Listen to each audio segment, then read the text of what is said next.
during one of my travels. This is a place called Ljubljana. It's a small city in the country of Slovenia.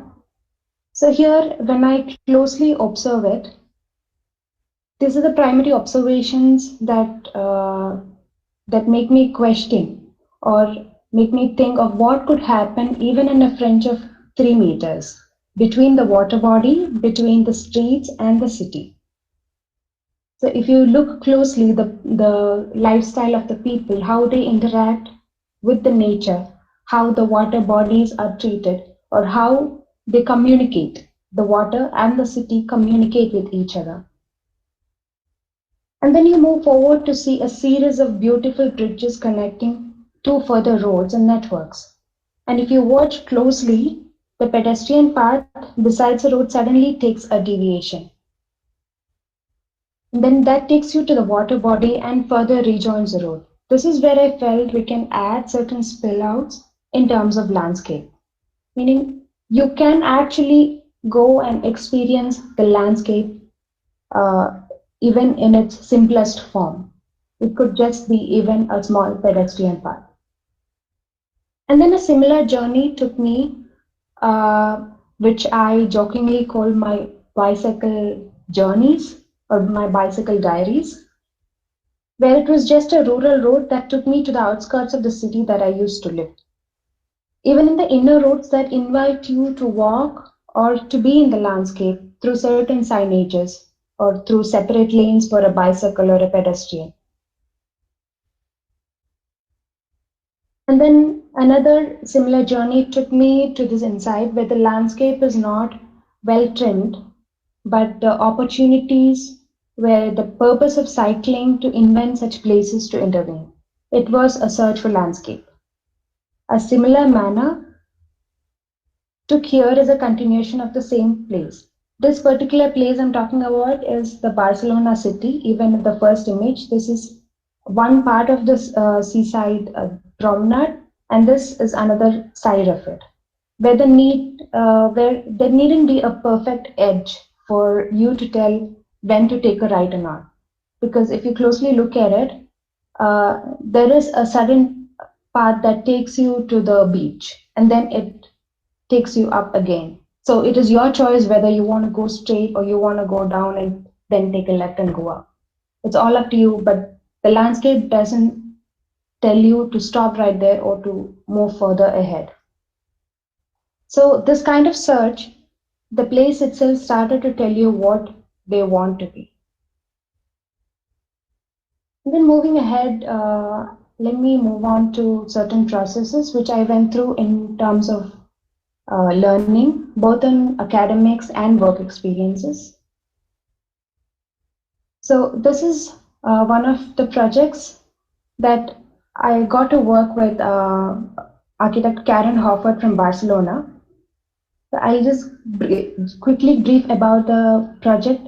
This is the main Barcelona city as you see here, and all over through the space is a seaside promenade, which is accessible for cars, even for the pedestrians and the cyclists.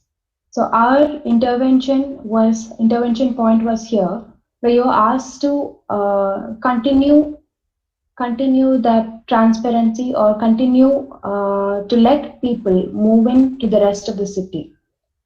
This was a point that could connect this part of the city to the bigger part of the city.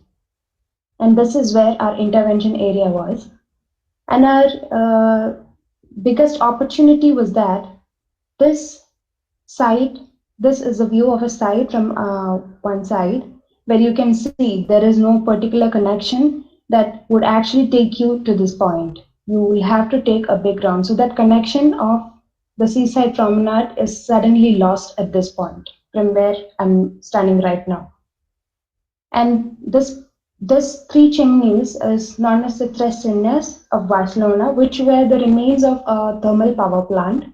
And this power plant was not functional, is not functional since 2011, and the government started inviting proposals for regeneration. So our idea was to connect this part of the city by reusing or by keeping the chimneys as it is, but by enhancing its beauty, because these three chimneys are a landmark, just like Sagrada Familia for the Barcelona city right now. So this is the context before our intervention, and this is a glimpse of the context after intervention. As you can see, it's a major industrial area, and some part of it are residential, and some part of it are luxurious residential areas. And then we try to study the urban fabric here. Moving ahead, this in particular is a site wherein we try to understand the different axes by drawing lines from the other side of the city to the inside, because our idea was to not just stop the people from getting into your side or enjoying the sea. We wanted the people to move ahead, to create a sort of transparency from the other side also. And then moving ahead, we sort of defined the networks, the major axial points, and then created a spine where the major nodes of the network systems could be connected even to the chimney area and to other part of the site. And then by overlaying these two layers, we created the open spaces, and the rest of it was left to be built. Meaning, these were purely intended for creating vistas from here to the sea. And this was the illustrative master plan we have come up with at the point that I was leaving from the project. And if you look again closely, the ratio of or the percentage of open spaces or the hardscaped area with the softscaped area is quite big. But that again responds to the lifestyle of the people, where there in Barcelona, people enjoy to be in the landscape. They engage in more of public activities and concerts and things like that. So which is why a lot of the spaces, as you hear, the percentage of hardscaped area is higher. And this are the three chimneys, as you can see here, and the space in front of it is intentionally made with the higher hardscape, so that it promotes a multifunctional activity right in front of it. So these are the conceptual renders that we had done, wherein you do not have a clear boundary between any of a softscape or a hardscape, but then it just lets you through it. And then we tried using particular colors to identify the spaces. And then, as you see here, these red poles were again the remains of the thermal power plant. So we thought of recreating them or modifying them in terms of a landscape sculpture. So that is about the project that I worked with architect Karen Hoffert in Barcelona. And then another part of my study was about a Riformare Milano project, which was in Milan. And this was done with architect Barbara Copetti. And in this project, this you see here is a map of the city of Milan. As you all know, it's a city with so many heritage values. And in here, these big circles are the main functional nodes. Milan is a city of so many expos, so many exhibitions and activities. So these are the main roads that host these events. And the green part, of course, is the green area, which was the agricultural farmlands. So our intent here was to create a productive landscape within the city, and then reconnect them to the old farmlands. So by trying to understand the fabric of the city, this is where we found the traces of agricultural farmhouses, which they call Kashina. And here, from this map, we got to know about the operational farmhouses and the demolished farmhouses. And this further took us to the concept on what we really want to work on. So our idea was to bring in the character and to continue that, by creating a productive hub so that this landscape could improve the environmental quality as well as bring in the economic quality back to the city. And then these were our approaches. I'm just going through this process just so because I was informed that our students would also be here. And yeah, so our idea was to create a sort of sense of direction in the city from one particular node to the other, and create certain focal points and then regenerate the space. And further ahead, if you see here, these were the three main nodes conceptually shown here.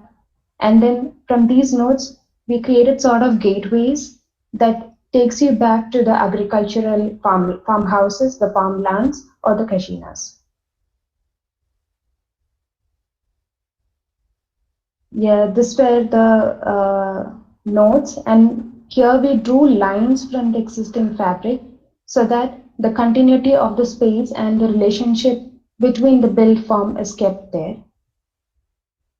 This was the illustrative strategical plan that we developed, and this was the main strategical connection from one node to the main hub.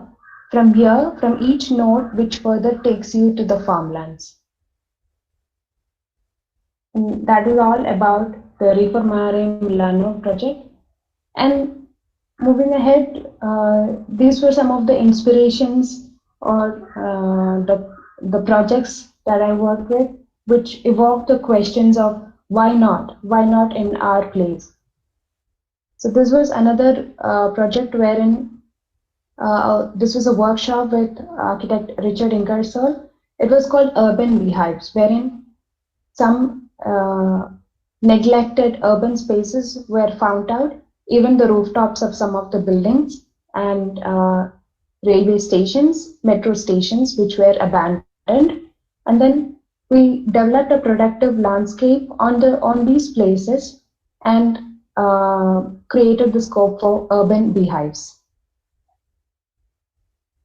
This is some of the illustrative examples on how these processes happened.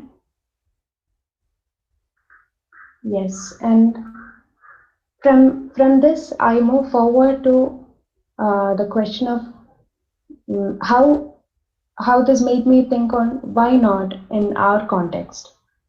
Because when I closely looked at it, these spaces, the spaces in our tropics are so beautiful and so aesthetic that we don't really, we can't really compare the beauty of it to the places that I showed earlier. But again, the opportunity, if you look at the opportunities that these spaces give and our response to it, that is where the question arises. So then this is how I further moved ahead with my research based on the tropical context.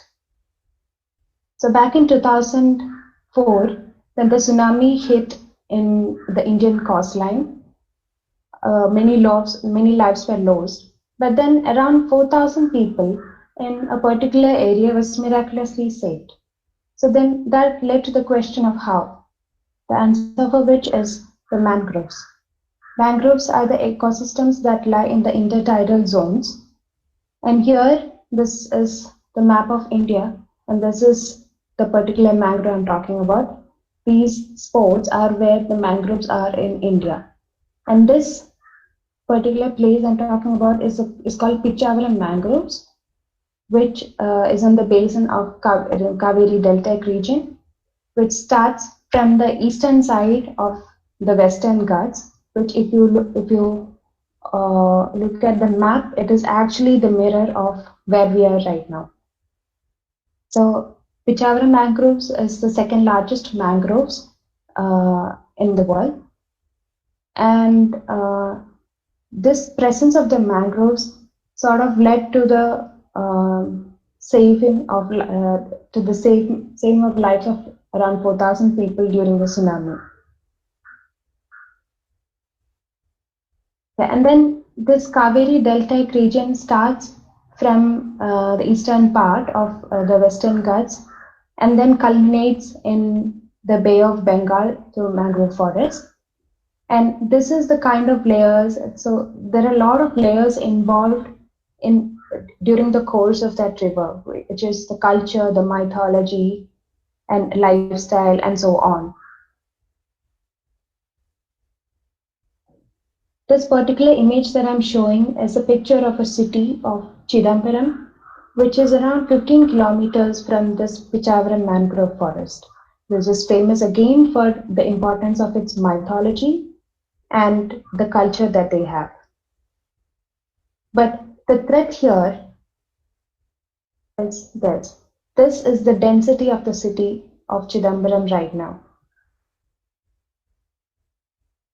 And when you map it, this is not an urban design map. This is purely intended for a landscape study. And in this map, this is the city of Chidambaram, and this is the Pichavaram Reserve area. And this city, if you see it, it is slowly expanding towards the Pichavaram forest, and that causes a threat for it. Further ahead, the threats for this mangrove ecosystem was extensive shrimp farming and aquaculture.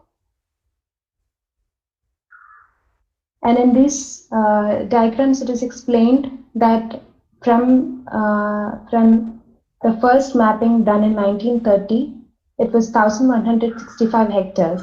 But then later, when mapped later in 1994, it was reduced to almost one third of it. And then later again, further with the help of NGOs and local people, they started to replant these mangroves. So by 2018, it was 1,100 hectares. So our intention was, if this is the existing boundary for the reserve forest, and this was the proposed reserve forest. This was our proposal to extend these mangroves further and let it go into the villages and expand it through the periphery. So our first strategy was, we tried to find out the villages that existed there. And these are the boundaries of those villages. We traced them, and then we sort of mortared it with wetlands. And then we sort of bifurcated the existing morphology of those wetlands. And then we divided the main spines of the canal to let the fishbone pattern in, to introduce the fishbone pattern. Fishbone pattern is this, wherein you dig a main canal and then you create sub-canals into it so that the water gets into and you can plant the mangroves on either side. So that was our strategy, and this particular area is what we took as a village for the study for a prototype. This is the area. It was built in an unorganized. It was slowly building up in an unorganized manner. So what we did was we traced this and we created wetlands around it, and we sort of created public spaces and left some pockets open for further development. And this was our process of doing it. Our main ideas were to create a cultural connection by understanding the lifestyle of the people who live there, by creating public plazas and to create broadwalks in the mangroves, to create sort of seafront promenades so that they could enjoy the waterscapes, to create botanical gardens inside the wetland parks, and create the ecological restoration to let the mangroves and the people talk, and to sort of be environmentally responsible because there was a canal that goes through these villages which carries the dirt and accumulates it all in the mangroves. So the water system was to be reinvented. So this was our idea of doing it, and this is the sort of master plan we developed with by creating certain wetlands and the botanical parks around it. And this was an area of intervention for mangrove extension.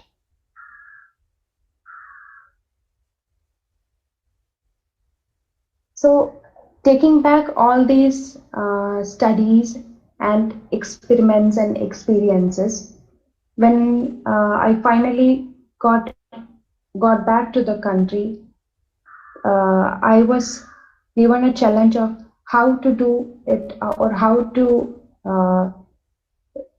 respond to the conditions here. How do you go ahead with the practice?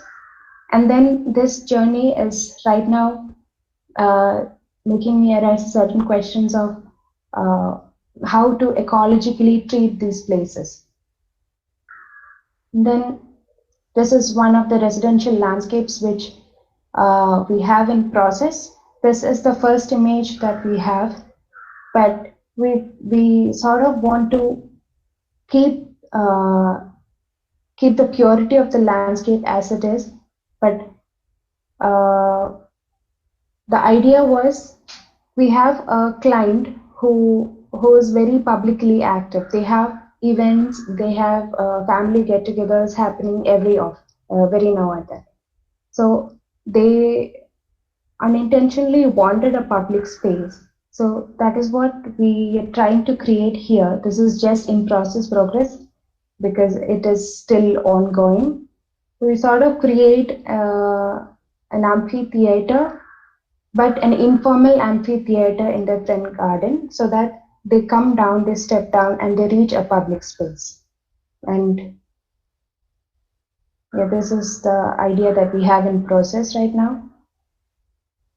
And then further, I would like to conclude my presentation with these questions as to do I as a beginner in landscape architect need a change of perception of landscape, or what is it that stops us from having a productive landscape in public places?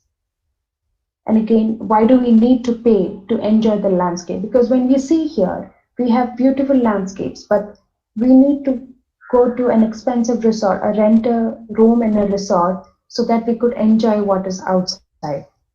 Where are our public places?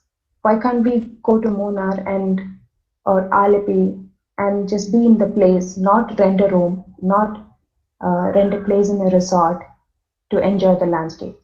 Where are our public spaces? And how do we as the beginners move forward in this discipline of landscape architecture?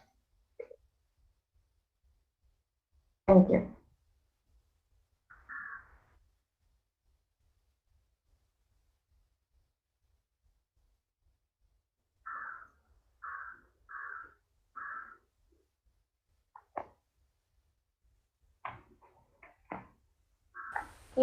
Any questions?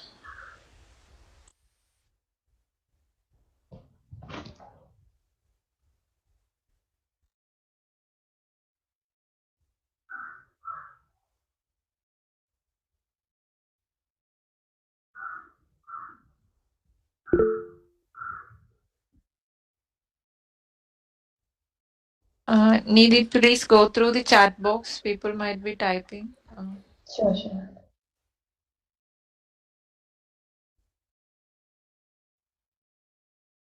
Happy Onam to all again. Thank you, Sharon sir.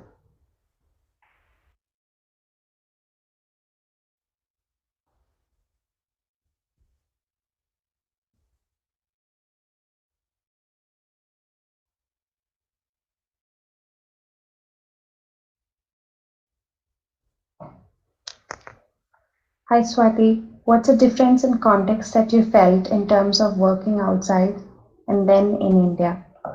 One of the main challenges that we find here is, of course, the approach of the governance, because here the idea of an open public landscape doesn't really function unless there is a proper security or a compound to enclose the space. So that sort of limits your ideas and um, and yeah, that is a that is one of the main differences that I felt while working here. And of course, one of the other opportunities that we have is we have a wide variety of plants to choose from, because the tropical plants always have uh, a different beauty in itself. So, in a good way, that is a difference that I found.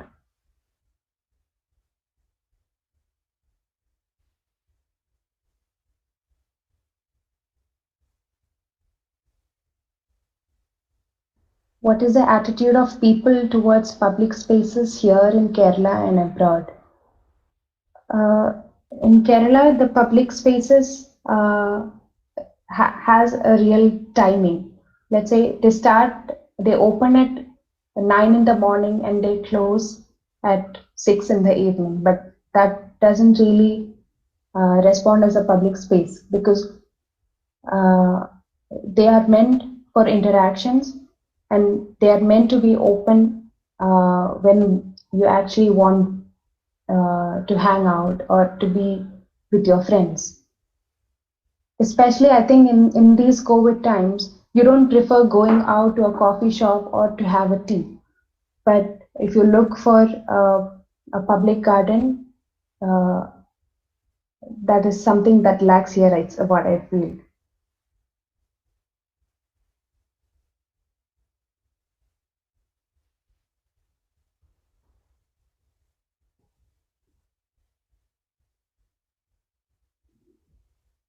Thank you, ma'am.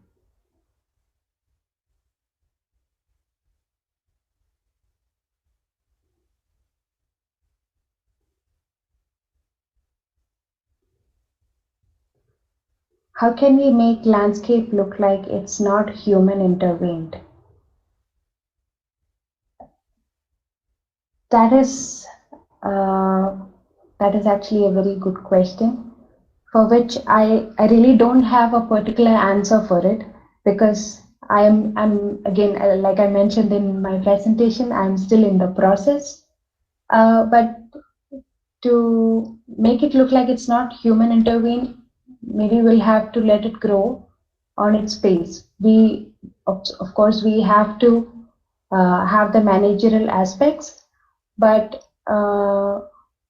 you plant them and you let it grow on its own pace. Like the example that that I got inspired from the Serpentine Pavilion, or let's say in the High Line, where Rudolph keeps changing, or he prefers to change the landscape every now and then.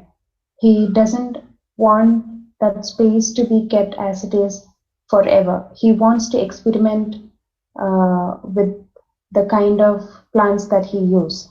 So I think that is one approach that we can learn from.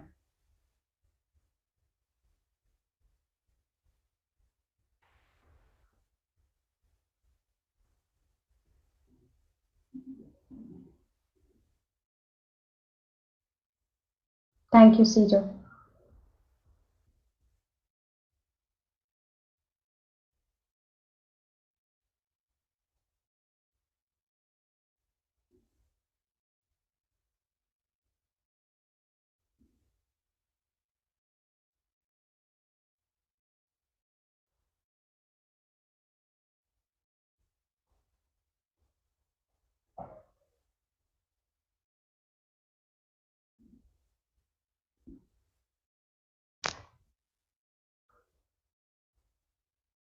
Do we have any more questions? I think uh, A lot of students were here.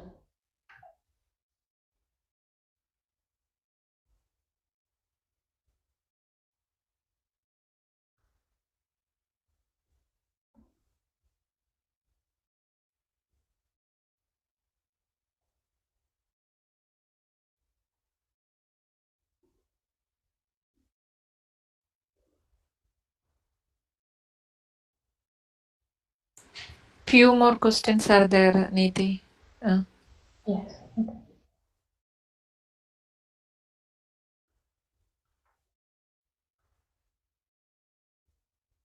Do you think the idea of maintaining or emotionally attaching to a public space can be taught through landscape designing?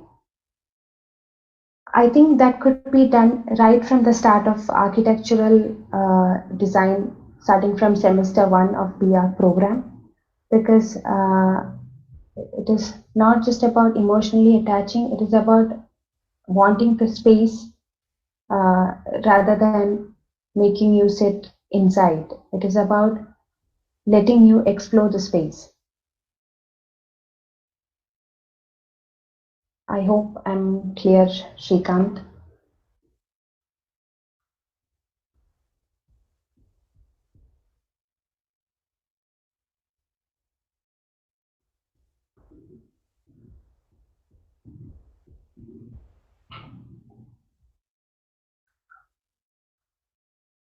There is one more question about Sharon was asking.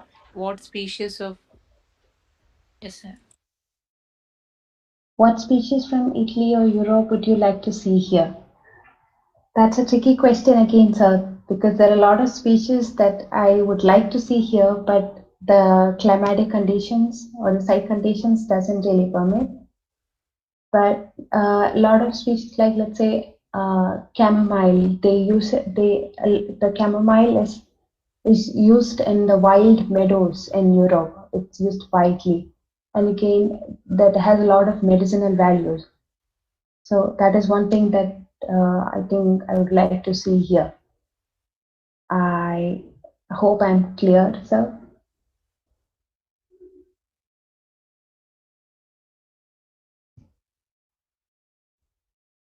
Adding to that, Niti, I think Oleo europea, that's an olive tree. Yes, That yes, grows in, yeah, that is one species which can be adapted, but I think it's very expensive also. No, we have to get imported from that area. That it's very expensive. But certain projects in UAE or Qatar for big projects, they have imported from Europe, big Europe. trees, but it's Yes, very, very expensive. This can be done here also, but it's very expensive. yes, yes, yes, sir.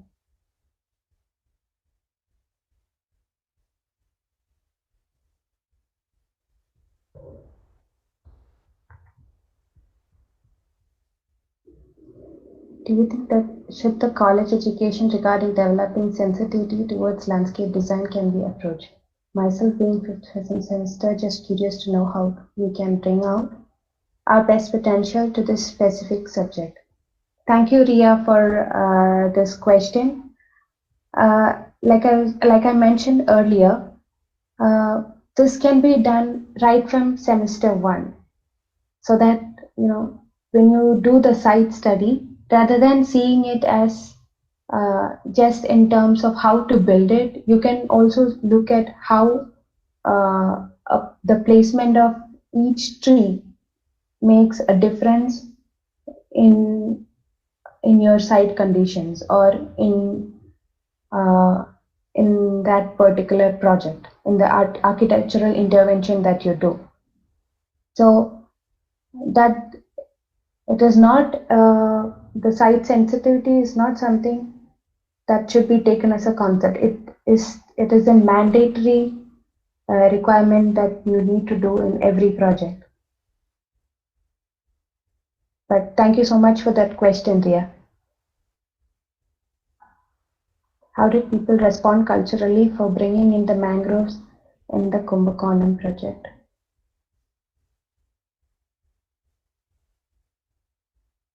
So this was a hypothetical research study for which the people were we did a survey on how the people wanted their spaces to be dealt with.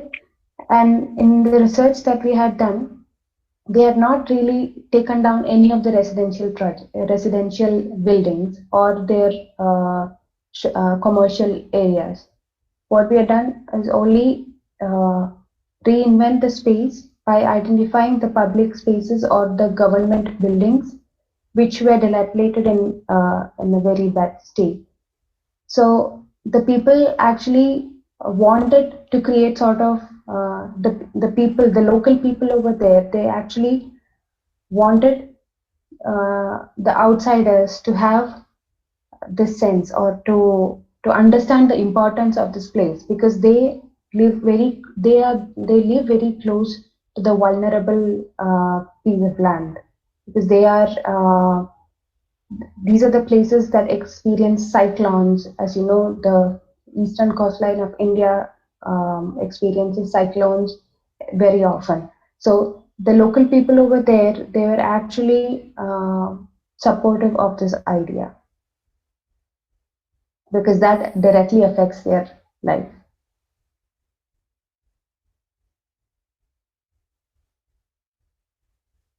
While studying mangrove forests, what is the major role these systems play in our ecosystem? Give a brief. This mangrove ecosystem itself is they're very rich in biodiversity. So it said they absorb the carbon dioxide from the atmosphere. So that itself, I think, they play a very important role.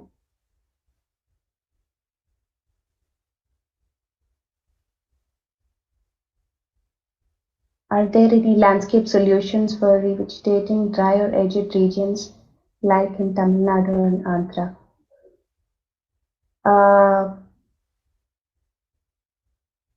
I am not very sure on how to answer that question, sir, because that needs a lot of research.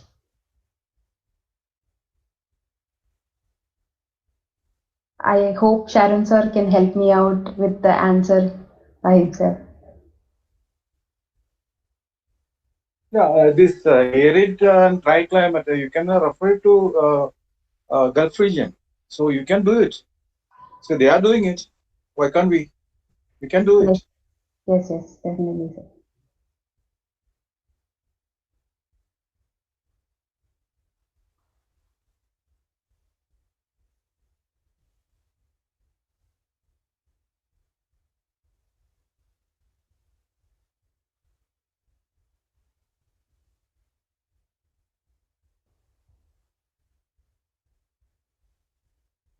Ma'am, the context and climate is very different. So how do you feel working in here and abroad?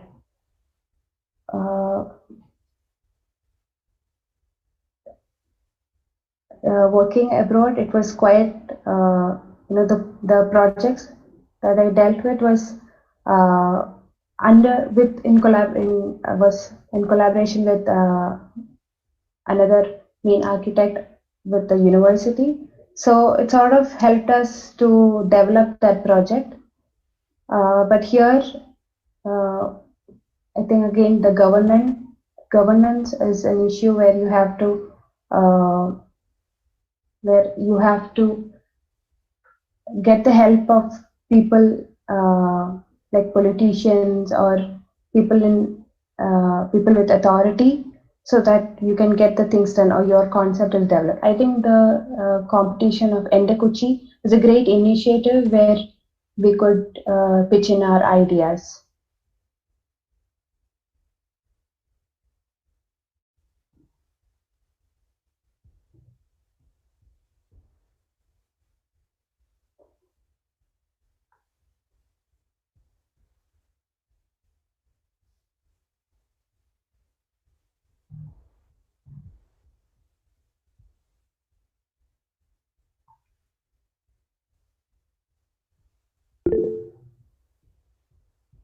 Thank you, Sharon sir.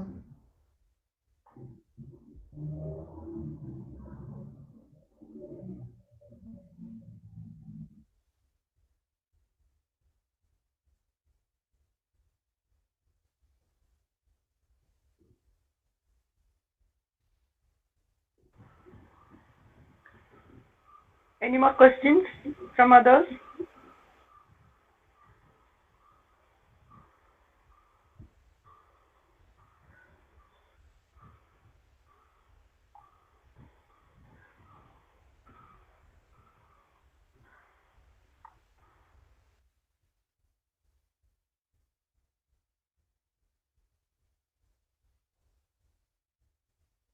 People, when they approach designers, they're looking for something different from what's around them. How do you handle it?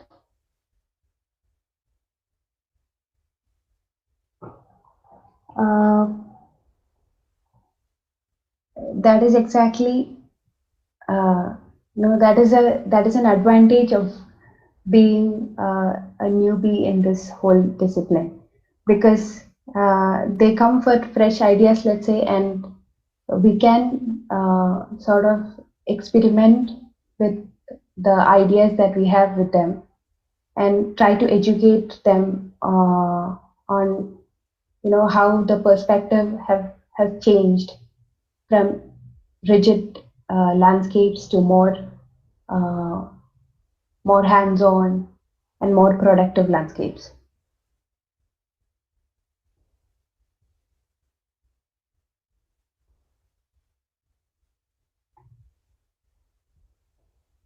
Hi, Leah. What is the major difference do you find in the approach towards landscape architecture study here in Kerala and abroad?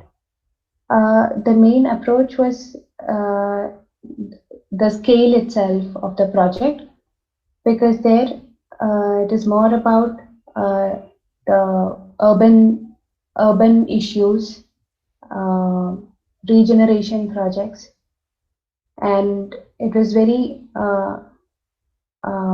was more theoretical than technical. So that is one major difference, and that again is one of the challenges that I face right now.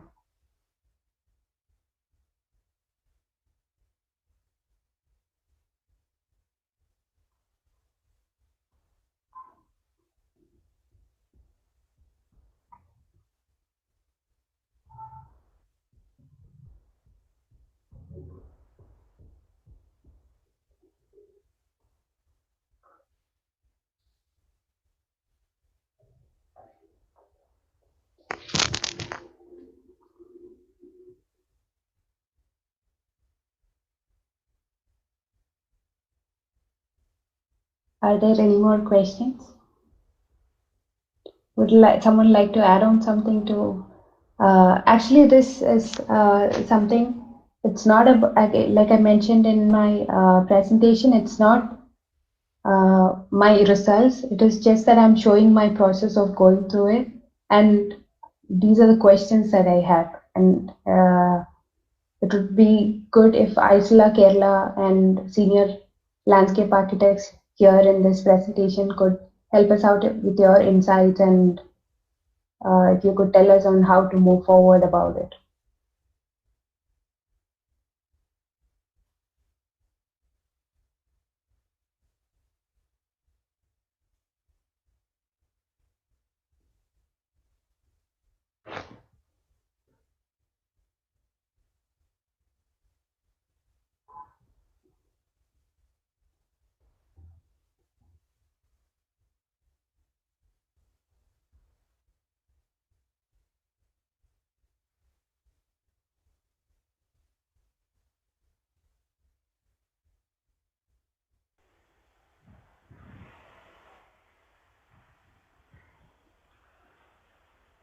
I hope there are no more questions from others. Hi Nidhi, I really appreciate. I really thankful to you. As a beginner, you have done a very good presentation and very informative. And thanks a lot. And on behalf of ISLA Kerala chapter and others, I thank you, Nidhi. And also, I thank others who participated in this web talk. Thank you. All the best. Thank you, ma'am. Thank you so much. I think there is one more question, I think. No, it's okay. No, nothing.